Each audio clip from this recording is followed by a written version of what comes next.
What did Meg Whitman learn about Steve Jobs? From Steve Jobs. A little bit thrown there, Arik. Yeah, just a bit. What can I say? But you know what Meg Whitman learned from Steve Jobs. Right. And she didn't learn how to talk funny. No, she didn't.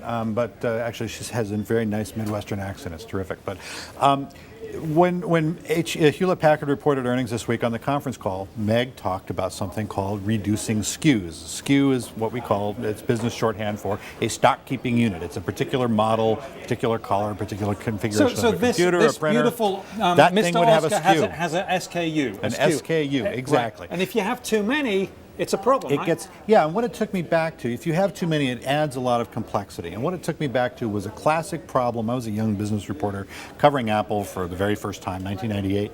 And Steve Jobs was basically, I don't know, a few months into taking Apple back as CEO, had gone and looked at all these different models of Mac computers. He has a wry smile, doesn't he? Yes. Wry smile. And they were all numbers, and there were too many that you could keep track of. And he basically made it simple. There was a consumer desktop and notebook, and a consumer and a professional desktop and notebook. 4 kinds of products. Made it very simple, reduced the complexity, reduced the go-to-market strategy. It's still that way now. Pretty much, Pretty much, except with the iPod selection, which is absolutely impossible. Which is absolutely impossible, but work with me here. I mean, I'm working with you, but on the computer side, there's very few models, and you can go and you can say you want one of these, you want one of these, you want one of these, right. And that's it. And so when you look at Hewlett-Packard, it's a gigantic company. It's the biggest technology company by revenue. It operates in 166 countries, and so every one of those countries has to have a particular configuration in every distribution channel. And what Meg is talking about, and I think it's very interesting, and it's a fundamentally important business lesson, is streamlining all those different SKUs. Well, it makes it really rotten on the consumer. I mean, if you don't, when you go to buy a printer, and I've tried to buy a printer, and they're in that business. Yeah, it's confusing. You just want to be able to say, well, which brand do I want to go with, and then which of a few models, and there are usually like 452, and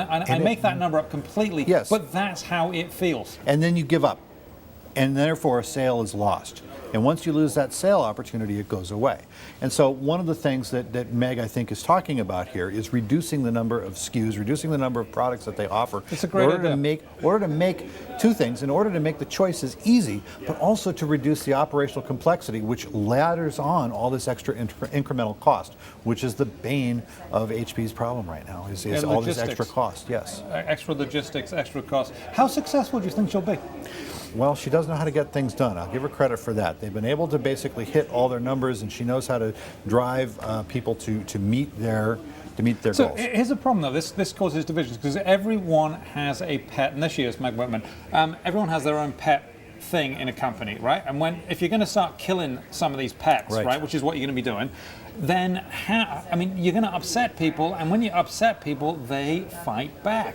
Right, and HP already has a morale problem, and it's had a lot of executives leave in the last year because of all the various upheavals there. But in a process like this where you have to go through, you have to rationalize every product, or you can simplify it. You can take one product that's configured 3 different ways and make it one, and it'll probably still sell to all those same 3 distribution channels. Yeah, and it will, but you will still upset the 2 other product managers, won't you? You still will, but there can be no sacred cows in a process like this. You have to rationalize everything. Well, I wouldn't want to be a cow over at HP right now, sacred or otherwise. Anyway, thank you very much, Arik Hesseldahl.